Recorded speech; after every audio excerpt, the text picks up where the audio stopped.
Good morning. मी अश्विनी. स्वागत आहे तुम्हा सर्वांचं आपल्या ह्या न्यू ब्लॉगमध्ये. तर मी आईकडे गेली होती तेव्हाचा हा ब्लॉग आहे.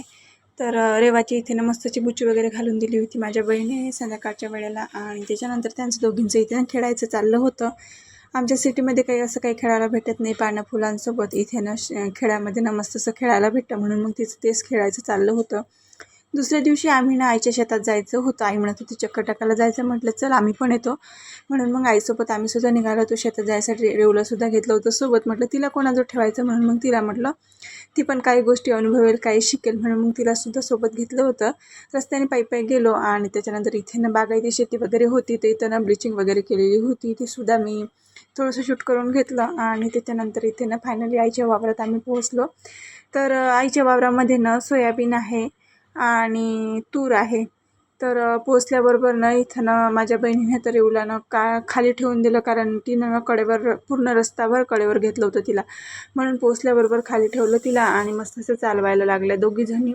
मस्त अशा माझी रेवासुद्धा मस्त अशी चालत होती. इथे बाबांचं ना डवरा हाणायचं काम चाललं होतं. आणि मी जे हे दाखवत आहे ना हे पूर्ण आईचं वावर आहे आणि यांचं दोघीचं चालायचं चाललं होतं. बाबांचं डवरा हाणायचं चाललं होतं आणि आईनं बाबाजवळ जात होती की डवरा हाणणं कसं चालू आहे बघण्यासाठी.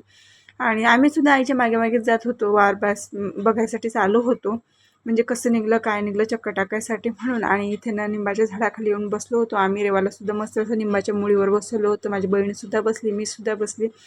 आईचं पण बाकी इथं थोडंफार निंदायचं काम चाललं होतं, कारण ती म्हणे की थोडंफार जे झालं ते करतो म्हणे मी. आणि रेवाचं काही नाही, तिला बसून दिलं पण तिला काही बसायचं नव्हतं. तिचं ना सारखं चालायचं काम चालू होतं. आणि या दोघीचे उद्योग तर काही संपतच नाहीत. त्यांचं ना झाडाची पानं फुलं तोडणं असं चालूच असतं. आणि इथं ना आई खुरप्यानं निघत होती, पण हिला ना खुरपं नव्हतं म्हणून मग ना रेवाचं असं काडीनं नेदायचं चाललं होतं. बाबाचं डवरं हाणायचं चाललं होतं, पण त्यांना काही सुचत नव्हतं. फटी जवळजवळ होती, त्यामुळे मग माझी बहीण गेली त्यांना असं सांगण्यासाठी. आणि रेवासुद्धा त्यांची मागेच फिरत होती. तिला म्हटलं बाई एका जागेवर बस, म्हटलं पाय दुखतील, पण काही ऐकायचं नावच घेत नव्हती.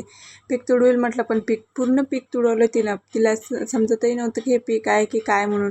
नुसतं त्यांच्या मागे फिरत होती आणि रिटर्न माझ्याकडे येत होती. मी तिला कळेवर घ्यायचाही प्रयत्न केला, पण ती काही राहतच नव्हती. माझ्याजवळ बसवायचाही प्रयत्न केला, पण काय ऐकत नव्हती. आणि शेवटी मी तिला ना आवाज दिली म्हणून तिने माझ्याकडे येत होती इथे. तर सगळीकडे ना हिरवं रान दिसत होतं. तिला ना खूप छान वाटत होतं. असं कधी शहरात नाही बघायला भेटत ना, त्यामुळे ती अशी काही करत असेल असं मला तरी वाटतं. आणि म्हणूनच तिचं हे असं चालू होतं. म्हटलं चला तिची पण हवा पालट होईल आणि थोडंसं वेगळं काहीतरी बघायला मिळेल, म्हणून मग मी तिलासुद्धा वावरात नेलं होतं.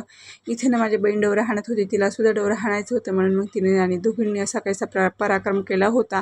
त्याच्यानंतर झाडाखाली आलो. रेवसाठी बिस्किटचा पुडा आणला होता. आम्हालासुद्धा थोडीफार भूक लागली होती, म्हणून मग आम्हीसुद्धा त्याच्यातले 2-2 बिस्किट खाल्ले, पाणी पिलं. त्याच्यानंतर आईला म्हटलं चाल बाई घरी, आता बराच वेळ झाला, म्हटलं आता खूप बोर झालं. म्हणून आईलासुद्धा आवाज दिला होता मी, म्हटलं चला आपण जाऊया घरी. आणि आई आली की लगेच आम्ही निघणार होतो. तोपर्यंत या दोघींचं इकडे ना गप्पा गोष्टी चालल्या होत्या आणि माझं ना व्हिडिओ शूट घ्यायचं काम चाललं होतं. त्याच्यानंतर फायनली आम्ही ना घरी येण्यासाठी निघालो. इथे रेवासुद्धा मस्त अशी रस्त्याने चालत होती. हे बघून मला खूप छान वाटत होतं. घरी आल्यानंतर हे आले होते मला घेण्यासाठी.